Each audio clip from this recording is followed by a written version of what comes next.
thì bạn sẽ mua tròn thì promotion mình đang có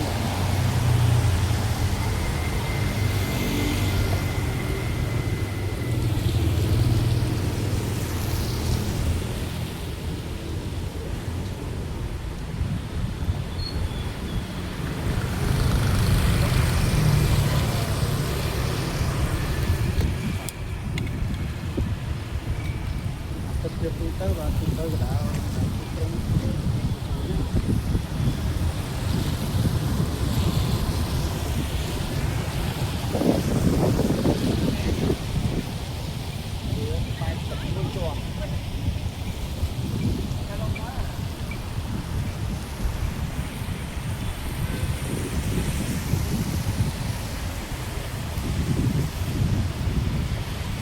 trongពេលភ្លៀង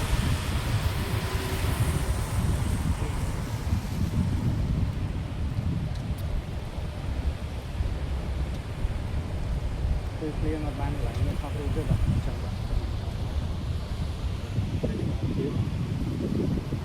បងប្អូនអើយបាទ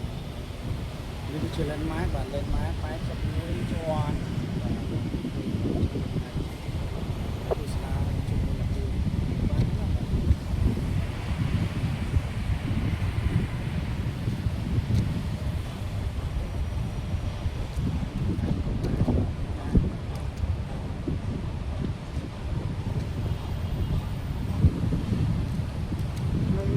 ចន្លោះទាំងអស់ហ្នឹងគឺសុទ្ធតែគាទាំងអស់គា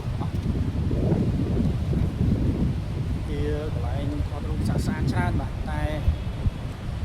មកចំភ្លៀងបាទមកចំភ្លៀងទៅវាស្ងាត់ពេលយប់តិចបាទយប់តិចគឺមានបាញ់តិចគឺមានសូបាញ់ទឹកហ្នឹងបាទបាញ់ទឹកកន្លែងនេះបាទបាញ់ទឹក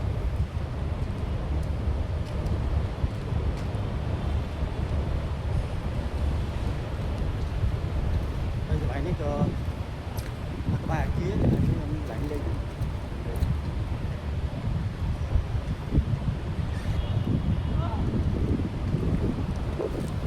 អាគារបែបមួយជាន់ទៅ